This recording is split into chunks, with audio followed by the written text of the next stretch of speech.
In this video, I'm going to share with you how you put warps on your loom. So those are going to be the lines that are going to go up and down.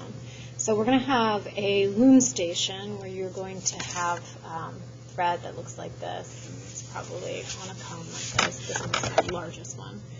But to save time, we're going to pull a bunch of string. And here's how much string you're going to pull. I want you to count how many slits you have and add 3 more to it.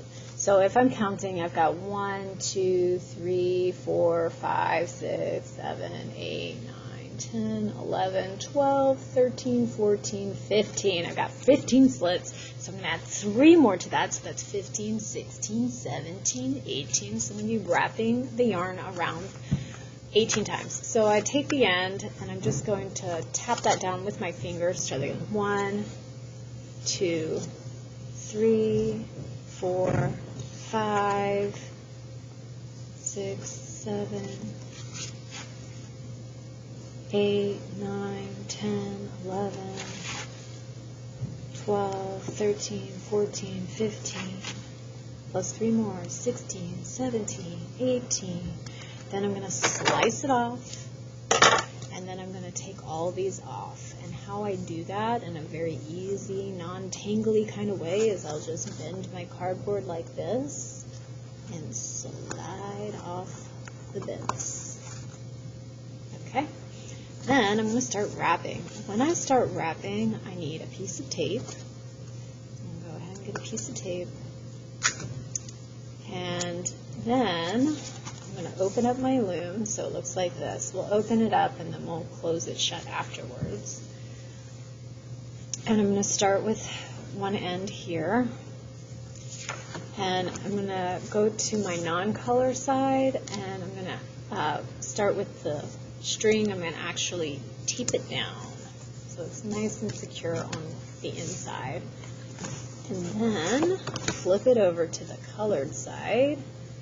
Ooh, so this is my colorful side, and I've taped it on my non-colorful side. And now I'm going to take my thread, and I'm going to thread it through the tooth, just like this, and travel all the way down to the opposite side and thread it through that tooth. So you can see I'm wiggling it through right there.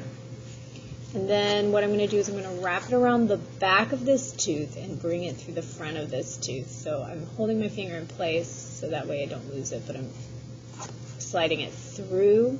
So it's the back of this tooth and then over to the front. And then I'm on the front side now. And I'm going to bring the yarn all the way to the other side and do the exact same thing. Slide it through the tooth and then wrap it around the back of the tooth and bring it forward. So it looks like that's the back of the tooth right there. And I'm bringing it on forward to the front of the loom. And try not to get my yarn all tied in a knot.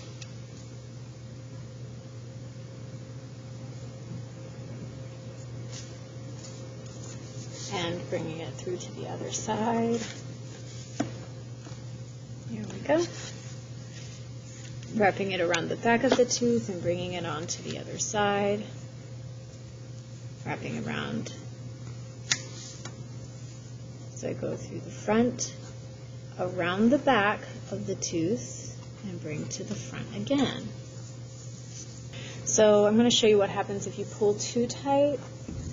So I'm going to, on purpose, I'm pulling too tight. If you pull too tight, you can see that the yarn is going to make it bow. So it looks like this. And really what you want it to look like is this. You want it to be flat. You don't want it to bow out like this. So don't pull too tight, and occasionally just kind of move it this way a little bit. Make a little like tent for it so that way it's pulled in the opposite direction. So here we go. I'm going to go through the tooth, around the tooth to the front, go through the tooth, around the tooth to the front, Just continue to wrap in the pattern where you're pulling through the tooth and then wrap around the tooth and pull to the front until you reach the very last tooth.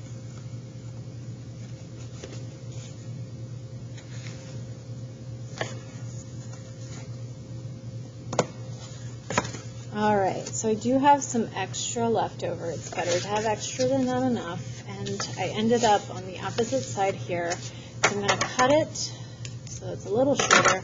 I'm going to secure it with some tape.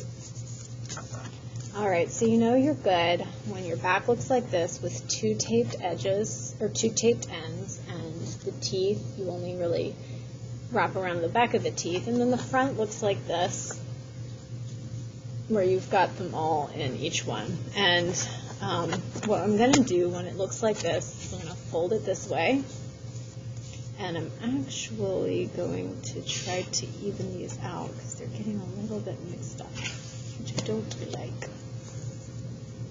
So once it looks like this, it is time to start stapling. And I'm going to get a stapler and staple up at the top. And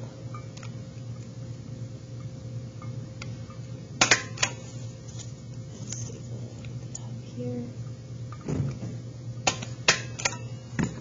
So I'm going to staple you up at the top, and then you're ready to start weaving.